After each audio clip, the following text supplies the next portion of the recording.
2024년 12월 16일 전 세계 과학계는 남극의 한국장보고 기지에서 전해진 새로운 발견에 집중했습니다. 하지만 그 발표가 있기 전 오늘의 주인공의 삶은 이미 극지 연구와 깊이 연결되어 있었는데요. 남극에서의 역사를 새길 만한 최초 발견의 현장에서 경험한 이야기를 여러분과 나누고 싶다고 합니다. 바로 지금 이야기를 시작하겠습니다. 안녕하세요, 한국인 여러분. 저는 아네타 크바시니에프스카, 폴란드 헬리크 아르틀스 기지에서 생물학 연구를 하고 있는 연구학자입니다. 현재는 극지방 생물체들의 생존 전략을 연구하며 지구상 가장 가혹한 환경에서 생명이 살아가는 방식에 매료되어 이곳에 왔죠. 제가 지금 남극에 있는 이유에 대해 간략히 설명드리기 위해선 시간을 거슬러 올라가야 해요. 저는 폴란드 북부의 작은 마을에서 자랐어요. 제 고향은 끝없이 펼쳐진 숲과 겨울이면 얼어붙는 호수로 유명한 곳이었죠. 어린 시절, 저는 하루 종일 자연 속을 탐험하며 동식물들을 관찰하는 데 많은 시간을 보냈습니다. 특히 겨울이면 사람들이 얼음 위에 구멍을 뚫고 낚시를 하는 모습을 지켜보며 얼음 밑의 세계에 대해 호기심을 느꼈습니다. 이 추운 겨울의 호수 아래에 어떤 생명체들이 살고 있을까? 이런 추위 속에서도 살아남을 수 있는 이유가 뭘까? 라는 생각은 저를 자연과 생명에 빠져들게 했습니다. 시간이 지나면서 저는 자연을 관찰하는 단순한 즐거움을 넘어 그 안에 숨겨진 생명의 비밀을 풀어내고 싶다는 열망을 키웠습니다. 생명이라는 모든 살아 숨쉬는 것에 대한 놀라움과 경이로움은 제 호기심을 더욱 자극시켰죠. 저는 바르샤바 대학교에 진학하여 생물학을 전공했습니다. 대학교 시절, 저는 극지방 생물학에 대해 처음으로 접하게 되었고, 북극과 남극의 극한 환경에서 생명이 어떻게 적응하고 살아가는지에 대해 더 깊은 관심을 갖게 되었습니다. 교수님이 진행하시던 극한 환경 생태계의 적응 메커니즘 강의는 제가 극지 연구로의 눈을 뜨게 해주고 제가 이루고 싶은 꿈을 구체화하는 데 큰 영감을 주었습니다. 그리고 2학년 여름, 제 인생의 시작점이 된 사건이 벌어졌습니다. 저는 노르웨이 트롬스의 대학교와 협력하여 진행된 국제 연구 프로젝트인 북극 생명체와 환경 변화에 참여할 기회를 얻게 되었습니다. 프로젝트는 노르웨이 스발바르 제도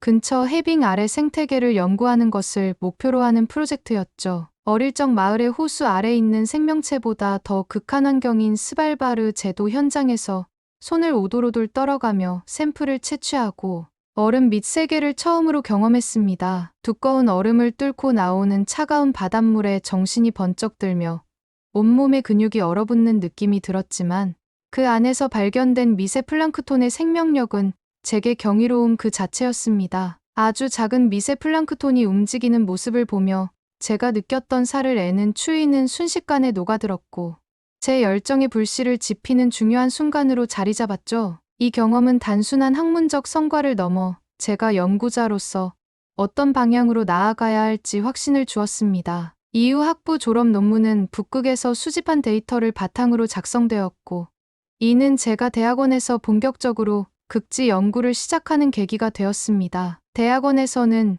극한 환경에서의 미생물 생태계와 탄소 순환 기여도라는 주제를 선택했습니다. 이 연구는 북극과 남극에서 발견된 플랑크톤과 해양 생물이 지구의 탄소 순환에 미치는 영향을 분석하는 것이었습니다. 극지방 생태계가 단순한 환경적 요소를 넘어 지구 환경에 얼마나 중요한 역할을 하는지를 깨달으며 저는 남극으로 연구 범위를 확장하기로 결심했습니다. 그 결심의 끝에는 폴란드의 남극 연구 기지인 헬리크 아르틀스 기지가 있었습니다. 헬리크 아르틀스 기지는 남극 킹조지 섬에 위치한 연구소로 1977년 처음 개설된 이래 폴란드의 극지 연구를 대표하는 중심지로 자리 잡았습니다. 남극에서 가장 오랫동안 생물과 기후변화에 대한 연구를 지속하고 있는 이 기지는 킹조지 섬의 서쪽 끝 아드미랄티 만 인근에 자리 잡고 있어요.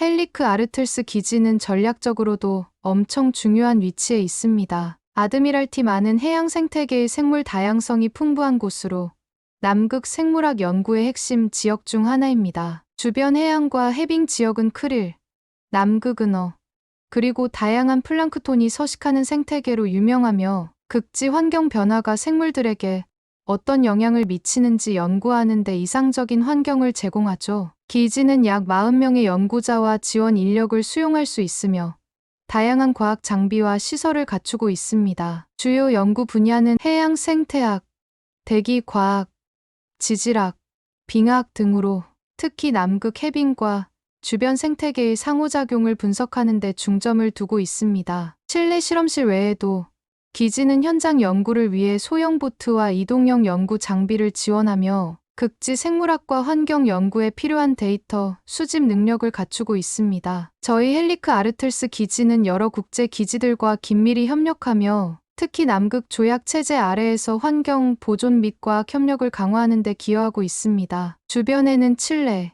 아르헨티나, 한국, 러시아 등 다른 나라들의 연구 기지가 위치해 있어 다양한 국적의 연구자들과의 협업이 활발히 이루어집니다. 2022년 제가 처음 헬리크 기지로 파견 지원이 떨어졌을 때 저는 기대감과 우려가 마구 섞여 이리저리 버무려지고 있었습니다. 그 이유는 바로 남극으로 가는 여정이 만만치 않았기 때문이었죠. 기지로 이동하기 위해서는 먼저 바르샤바에서 칠레 푼타 아레나스로 비행기를 타고 이동합니다. 푼타 아레나스는 남극으로 가는 주요 관문 중 하나로 이곳에서 남극 킹조지 섬까지 가는 항공편이 운항됩니다. 푼타 아레나스에서 약 3시간 비행 후 저는 남극의 프레이 기지에 도착하게 되죠. 프레이 기지는 킹조지 섬에 위치한 주요 남극 기지 중 하나로 주변의 여러 나라 기지들과 연결되어 있습니다. 프레이 기지에 도착한 뒤 저는 소형 헬리콥터를 타고 헬리크 아르틀스 기지로 이동했습니다. 오랜 비행과 환승을 경험하며 내가 이렇게까지 살아야 하나 라는 생각이 들기도 했습니다. 당장 비행기를 돌려 따뜻한 집으로 돌아가고 싶다는 생각도 했죠. 하지만 헬리콥터로 이동하며 눈앞에 믿을 수 없는 남극의 광활한 빙하와 끝없이 펼쳐진 하얀 대지가 보이기 시작할 때 저는 경이로운 감정이 느껴지기 시작했습니다. 오랜 고난과 고통 끝에 찾아오는 햇살처럼 헬리크 기지가 모습을 보일 때 이 순간을 위해 제가 살아왔구나 하는 생각이 들며 감정이 북받쳐 올라오기 시작했죠. 마치 남극에서 연구를 시작하게 된 여정의 절정을 의미하는 듯했습니다. 헬리크 아르틀스 기지에 도착했을 때 저는 차가운 공기를 마시며 이곳이 제가 앞으로 탐험할 세계라는 것을 실감했습니다. 흰 설원과 푸른 얼음으로 뒤덮인 대지, 그리고 그 아래 숨겨진 생명의 이야기가 저를 기다리고 있었습니다. 2024년 초 헬리크 아르틀스 기지에서 연구를 진행하던 중 저는 동료들과 함께 남극 생태계에 관한 최신 연구 동향을 공유하는 회의에 참석했습니다. 그 자리에서 소개된 한국의 연구 프로젝트는 저의 시선을 단번에 사로잡았습니다. 한국 세종과학기지 예하 장보고 기지에서 남극 해빙 아래 심해 생태계를 직접 조사하려는 계획을 발표한 것이었습니다. 지금까지 남극의 심해 생태계 조사는 대부분 간접적인 방식으로 이루어졌습니다. 초음파, 입체 시뮬레이션 레이더 등을 사용해 데이터를 수집하고 이를 기반으로 모델을 구축해 안전한 방법으로 샘플을 채취해서 분석하는 것이 일반적이었습니다. 하지만 한국 연구팀은 남극 해빙을 직접 천공해 그 아래에 있는 생태계를 물리적으로 관찰하고 기록하겠다는 야심찬 계획을 세웠습니다. 이 발표를 들으며 저는 가슴이 두근거렸습니다. 실제로 해빙 아래를 직접 들어가서 관찰하다니. 그들은 어떻게 이런 계획을 실행할 수 있는 걸까? 얼음층을 뚫고 관찰한다는 것은 단순히 기술적인 문제가 아니라 환경 보존과 안전성까지 고려해야 하는 복잡한 문제였습니다. 그러나 제 흥분과 달리 헬리크 아르틀스 기지의 많은 동료들은 이 계획에 대해 회의적인 반응을 보였습니다. 빙하가 얼마나 두꺼운지 알기나 하나? 천공 작업 중에 균열이라도 생기면 기지 전체가 위험해질 수도 있는데 너무 무분별한 계획 같아. 작은 구멍 하나가 생태계를 악화시킬 가능성이 더 커. 지금도 기후변화로 빙하의 균열층이 빈번해지고 빙하의 질량이 축소되어 위태로운데 굳이 이렇게까지 해야 하나? 그리고 인근에 위치한 중국 기지에서는 한국의 프로젝트에 대해 강한 반발을 제기했습니다. 그들은 한국이 심해 생태계를 가지고 놀며 지구 전체를 파괴하려 한다며 으름장을 놓았습니다. 남극 생태계를 보호해야 할 책임을 져야 할 국가가 오히려 이곳을 위협하려는 거냐? 라는 비판은 연구계에서 상당한 논란을 일으켰습니다. 하지만 주변 동료들과 중국 연구원들의 불평에도 불구하고 저는 한국 연구팀의 접근 방식에 매료되었습니다. 이론과 모델을 넘어 직접 관찰을 통해 얻는 데이터의 가치는 비교할 수 없을 정도로 중요하다는 것을 잘 알고 있었기 때문입니다. 한국 연구팀이 실패할 수도 있겠지만 성공한다면 남극 생태계 연구에 새로운 길을 열어줄 것이라고 믿었습니다. 이 연구를 지켜보며 저는 자연스럽게 얼음 군집의 첫 학계 보고로 거슬러 올라갔습니다. 얼음 군집의 존재가 학계에 처음 보고된 것은 1905년 영국의 남극 탐사 프로젝트인 디스커버리 탐험을 통해서였습니다. 이 탐험은 1901년부터 1904년까지 진행되었으며 탐험대를 이끈 사람은 로버트 펠컨 스콧이었습니다. 디스커버리 탐험은 남극 대륙의 지리적, 물리적 특징을 기록하며 인류의 초기 남극 탐사 역사를 열었습니다. 당시 탐험대는 남극 해빙 아래에서 독특한 얼음 구조를 발견하고 이를 기록했습니다. 그러나 이 구조가 생태계와 관련이 있을 것이라는 생각은 하지 못했습니다. 그들은 단순히 얼음층의 형성과 물리적 특징을 연구하는 데 그쳤습니다. 탐험이 끝난 후 발표된 보고서인 HMS 디스커버리 항해의 과학적 성과 보고서에는 이 얼음 구조가 해빙 조각들이 바닷물과 섞여 복잡하게 형성된 것이라는 내용이 담겨 있었습니다. 그러나 당시에는 기술의 한계로 인해 얼음 구조 내부를 자세히 조사하지 못했으며 생물학적 탐사는 탐험의 부수적인 영역에 불과했습니다. 저는 이번 한국 연구가 얼음 구조의 내부를 직접 확인하고 영국 디스커버리가 해결하지 못한 숙제를 마무리할 수 있는 좋은 기회라고 생각했어요. 한국인은 섬세한 작업을 잘한다는 것은 전 세계적으로 인정받잖아요. 마치 반도체 산업이나 나노테크놀로지와 같은 연구 분야에서 말이에요. 저는 한국의 기술력을 믿고 저희 기지의 연구 책임자에게 강하게 요청했습니다. 저를 한국 세종과학기지로 파견 보내주세요. 그들과 함께 이 계획을 직접 확인하고 싶습니다. 만약 문제가 생긴다면 우리가 현장에서 협력해 대안을 마련할 수도 있을 겁니다. 책임자는 잠시 망설였지만 제 열정과 연구 목표를 이해하며 마침내 허락했습니다. 저는 곧바로 한국 연구팀과 연락을 주고받으며 파견 준비를 시작했습니다. 몇 주 후, 저는 장보고 기지에 도착했어요. 한국 연구원들은 저를 따뜻하게 맞아주며 연구 프로젝트의 구체적인 진행 상황과 장비에 대해 설명해 주었습니다. 특히 얼음을 천공하는 데 사용될 정밀 장비는 저를 놀라게 했습니다. 이 장비는 기압 변화와 온도 상승을 최소화하며 빙하 균열 가능성을 억제하도록 설계되었더라고요. 장보고 기지의 연구원들은 저에게 기술적 안정성과 환경 보존을 동시에 고려한 계획을 상세히 설명했습니다. 저는 그들의 신중한 접근 방식과 과학적 열정에 깊은 감명을 받았습니다. 그들은 단순히 관찰 데이터를 얻는 것뿐 아니라 남극 생태계를 보존하며 연구를 진행하는 데 전념하고 있었습니다. 드디어 대망의 프로젝트가 본격적으로 시작되었습니다. 3m 두께의 거대한 해빙을 뚫는 작업은 예상보다 더 신중하고 느린 속도로 진행되었습니다. 연구팀은 극도로 민감한 장비를 사용해 빙하에 가해지는 압력과 진동을 실시간으로 모니터링하며 균열 가능성을 최소화하기 위해 노력했습니다. 남극의 바람은 기온을 급격히 떨어뜨렸고 연구팀은 두꺼운 장갑과 보온복을 착용한 상태에서도 손끝이 얼어붙을 것 같은 추위를 느끼며 작업에 집중했습니다. 남극의 기온으로 인해 천공하는 장비가 얼어붙어 해동을 하길 몇십 시간. 마침내 해저를 탐사할 수 있는 구멍이 완성되었습니다. 사람 한 명이 들어갈 정도의 크기로 만들어진 구멍은 마치 빛을 삼키는 블랙홀처럼 차갑고 깊어 보였습니다. 천공이 얼지 않도록 그리고 빙하의 균열이 더 심해지지 않도록 모든 연구원이 촉각을 곤두세우고 몰두했습니다. 탐사를 위한 모든 장비가 준비된 후 잠수부가 천천히 물속으로 몸을 담갔습니다. 연구팀은 숨을 죽이고 모니터 화면을 응시하며 잠수부의 움직임을 따라갔습니다. 잠수부가 얼음 밑바다로 들어가자 전혀 다른 세계가 모습을 드러냈습니다. 머리 위에는 칼날처럼 날카롭고 투명한 얼음 조각들이 서로 얽혀 있었고 빛이 거의 닿지 않아 어두운 심연 같은 분위기가 연출되었습니다. 조명이 닿을 때마다 얼음층은 반짝이는 오로라처럼 빛을 발하며 환상적인 장관을 만들어냈습니다. 마치 우주의 한 부분 같아 무전기를 통해 들려오는 잠수부의 목소리에 연구실 안의 팀원들이 탄성을 내질렀습니다. 더 깊이 내려가자 얼음 조각들은 단순히 떠다니는 형태가 아니라 서로 얽히고 설켜 복잡한 군집을 이루고 있었습니다. 군집은 끊임없이 미세한 움직임을 보이며 살아있는 구조물처럼 보였고 군데군데 초록빛이 은은하게 빛났습니다. 이건 단순한 얼음 덩어리가 아니야. 생명이 가득한 구조물 같아.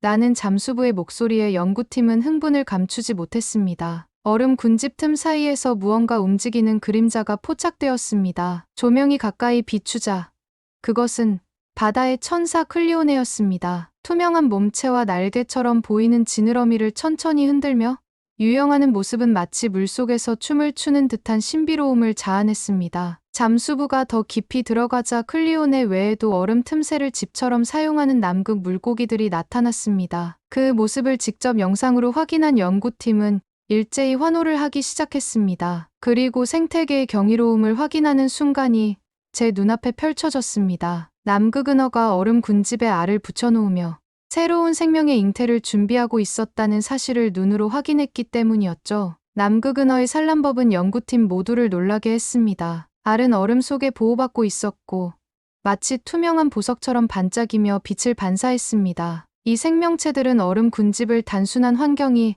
아닌 생존의 중심으로 활용하고 있었습니다. 잠수부는 장비를 이용해 얼음 군집의 일부를 조심스럽게 채취했습니다. 채취한 군집을 연구소로 가져와 분석을 한 결과 초록빛의 원인은 식물성 플랑크톤이라는 사실이 밝혀졌습니다. 이들은 극한의 환경에서도 광합성을 통해 이산화탄소를 흡수하며 남극 바다가 지구 탄소 순환에 중요한 역할을 하는데 기여하고 있었습니다. 이 과정은 생태계를 넘어 전 세계 대기의 탄소 균형에 직접적인 영향을 미친다는 점에서 과학적 가치가 컸습니다. 플랑크톤을 먹이로 삼은 작은 생명체들은 죽은 뒤 바다 깊숙이 가라앉아 탄소를 저장하고 있었고 이는 남극 바다가 흡수하는 이산화탄소의 40%가 이 지역에서 처리되고 있다는 사실과 연결되었습니다. 남극의 바다가 지구상에서 인간들이 내뿜고 있는 이산화탄소를 정화하는데 큰 기여를 한다는 사실이 실질적인 발견과 측정으로 드러나게 된 것이었습니다. 이 발견은 단순한 생태학적 관찰을 넘어 기후변화의 경고를 담고 있었습니다. 한국 연구원들은 천공 이전 남극의 빙하 데이터를 분석하던 중 해빙 두께가 예상보다 얇아지고 있고 얼음 군집 주변의 온도가 점차 상승하고 있다는 충격적인 사실을 발견했다고 했습니다. 이는 남극 생태계가 점점 더 취약해지고 있음을 의미하며 해빙이 녹아내린다면 전 세계 생태계에도 치명적인 영향을 미칠 것임을 시사하고 있었죠.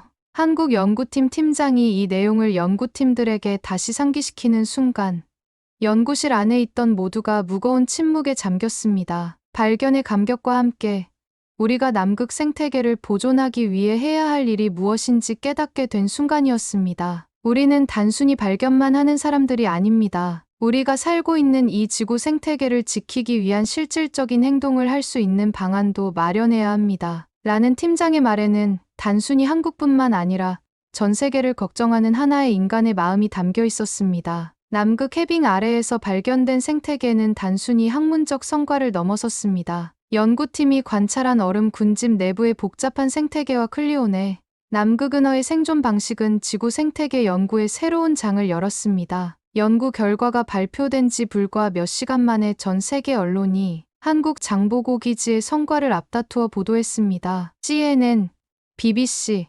NHK 등 세계적인 언론사들이 긴급 뉴스를 내보냈습니다. 남극 해빙 아래에서 드러난 신비로운 생명체의 세계, 한국이 발견, 한국 연구팀, 기후변화 연구의 새로운 희망을 제시하다. 심지어 한 외신은 한국의 발견을 이렇게 평가했습니다. 한국, 지구 탄소 순환 연구에 있어 코페르니쿠스적 전환. 이 발견은 단순히 학술적 기여를 넘어 인류가 기후변화에 대응하기 위해 어떤 행동을 취해야 하는지를 재고하게 만들었습니다. SNS와 온라인 커뮤니티에서도 큰 반향을 일으켰습니다. 한국 연구팀의 발표 장면이 담긴 영상은 전 세계적으로 수백만 회의 조회수를 기록하며 화제가 되었습니다. 한 트위터 사용자는 이렇게 말했습니다. 이 발견은 마치 우리가 지구라는 행성의 또 다른 심장을 발견한 것 같다. 발표 이후 전 세계 과학자들과 기자들이 남극으로 몰려들기 시작했습니다. 헬리크 아르틀스 기지와 세종과학기지는 각국의 과학연구소, 환경단체, 언론사들의 연락 요청으로 하루도 바쁘지 않은 날이 없었습니다. 특히 세종과학기지로 보내진 취재 요청은 하루에만 300건이 넘었으며 연구팀은 중요한 인터뷰와 협력 회의를 진행하느라 정신없이 바빴습니다. 기지에서는 한국 연구팀이 수집한 데이터를 바탕으로 전 세계 학자들과의 협력을 확대하고 있었습니다. 연구 결과가 공개되면서 새로운 연구 과제와 협력 방안에 대한 논의가 이어졌습니다. 한편 유엔 산하기후변화 패널은 이 발견의 중요성을 즉각적으로 반영하며 긴급 회의를 소집했습니다. 이 발견은 단순히 과학적 성취를 넘어 전 지구적 생태계 보호 논의를 촉발시켰습니다. 환경단체들은 이번 발견을 기후변화 대응에 있어 새로운 출발점으로 삼아야 한다고 주장했습니다. 특히 남극 해빙이 녹아내리며 지구 생태계가 직면할 위기와 이를 해결하기 위한 국제협력의 필요성이 더욱 강조되었습니다. 한국 연구팀의 발견은 또한 생명공학과 산업계에서도 주목을 받았습니다. 극한 환경에서 생존하는 남극 생명체들의 특성이 새로운 의약품 개발과 생체 모방 기술의 발전 가능성을 열어줄 것이라는 기대가 높아졌습니다. 한 과학 전문 매체는 이렇게 평가했습니다. 남극 얼음 군집의 발견은 인류가 지구 환경을 이해하고 이를 지키기 위해 어떤 행동을 취해야 하는지 보여주는 가장 강력한 메시지다. 연구팀은 전 세계의 관심과 기대 속에서 다시 한번 책임의 무게를 느꼈습니다. 한국장보고기지의 팀장은 인터뷰에서 이렇게 말했습니다. 우리가 발견한 이 생태계는 남극이라는 공간의 신비를 넘어서 지구 생태계가 얼마나 정교하고 중요한 균형을 이루고 있는지 보여줍니다. 앞으로도 남극 해빙 생태계 보호와 기후변화 대응 방안을 모색하기 위해 전 세계 연구자들과 협력할 것입니다. 전 세계의 시선이 집중되는 가운데 한국의 연구팀은 자신들이 시작한 연구가 앞으로 인류가 나아가야 할 방향을 제시할 수 있기를 간절히 바랐습니다. 남극 해빙 아래에서 펼쳐진 신비로운 생태계를 직접 관찰하며 저는 한 가지를 깨달았습니다. 한국 연구팀이 이루어낸 이 발견은 단순히 과학적 성취에 그치지 않는다는 것입니다. 이들은 남극이라는 극한의 환경에서도 흔들리지 않는 열정과 치밀한 계획으로 전 세계 과학자들이 꿈꾸던 일을 현실로 만들어냈습니다. 올해 초 계획을 발표했을 때 모든 남극의 과학기지의 연구원들은 불안함과 비난, 부정적인 여론을 나타내었지만 한국은 이것을 보란듯이 해내었습니다. 한국 연구팀과 함께하면서 저는 그들의 과학을 대하는 태도와 책임감에 깊이 감명받았습니다. 그들은 한순간도 자신들이 하는 일이 지구 전체에 미칠 영향을 간과하지 않았습니다. 천공 작업을 진행할 때에도 생태계에 미칠 영향을 끊임없이 분석했고, 데이터를 수집하는 동안에도 환경 보호를 최우선으로 생각했습니다. 특히 놀라웠던 것은 한국팀의 협력 정신이었습니다. 그들은 자신들의 기술력과 연구 결과를 독점하려 하지 않았습니다. 오히려 전 세계와 공유하며 남극 생태계를 지키기 위한 공동의 노력을 제안했습니다. 이런 자세야말로 지구를 위한 과학이 어떤 방향으로 나아가야 하는지를 보여주는 모범이라고 생각합니다. 한국의 발견은 단순히 남극 생태계에 관한 지식을 넓히는 데 그치지 않았습니다. 이 발견은 전 세계의 기후변화와 생태계 보존의 중요성을 다시 한번 일깨웠고, 이를 위해 우리 모두가 힘을 모아야 한다는 메시지를 전달했습니다. 제가 한국 연구팀과 함께하며 가장 크게 배운 것은 과학적 도전과 인간적인 겸손이 어떻게 조화를 이루는지였습니다. 한국의 연구원들은 자신들의 성취를 자랑하기보다 이를 통해 우리가 무엇을 해야 할지를 고민했습니다. 저는 그들의 태도를 보며 과학이 단순히 발견에 그치는 것이 아니라 인류와 자연을 잇는 다리가 되어야 한다는 것을 다시금 깨달았습니다. 한국의 발견은 새로운 시작입니다. 저는 이 발견이 전 세계 연구자들이 힘을 합쳐 지구 생태계를 이해하고 보호하는 데 있어 중요한 초석이 될 것이라고 확신합니다. 폴란드 헬리크 아르틀스 기지에서 연구하는 저 역시 한국 연구팀과 지속적으로 협력하며 남극 생태계 보존과 지구 환경 보호를 위해 제 모든 노력을 기울일 것입니다. 제가 남극에서 발견한 것은 단순히 얼음 및 생태계의 신비가 아니었습니다. 그것은 인간의 열정과 협력이 얼마나 위대한 결과를 만들어낼 수 있는지를 보여주는 산증거였습니다. 한국은 그 가능성을 증명해 보였고, 이제 우리가 함께 걸어야 할 길을 제시했습니다. 여러분, 한국 연구팀이 보여준 열정과 헌신은 단순히 과학계의 이야기가 아닙니다. 그것은 모든 인류에게 주어진 책임과 희망의 상징입니다. 앞으로도 한국과 함께 더 나은 지구를 만들기 위해 최선을 다하겠다는 약속을 드립니다. 우리는 오늘 작은 생태계를 발견했지만 그 안에는 우리가 지켜야 할 지구의 미래가 담겨 있습니다. 한국과의 협력은 더 나은 세상을 만드는 가장 강력한 열쇠가 될 것입니다. 한국 연구팀의 위대한 성취에 깊은 존경과 감사를 표하며 이 이야기를 마무리합니다. 감사합니다. 오늘의 사연은 여기까지입니다. 한국의 위대한 최초 발견.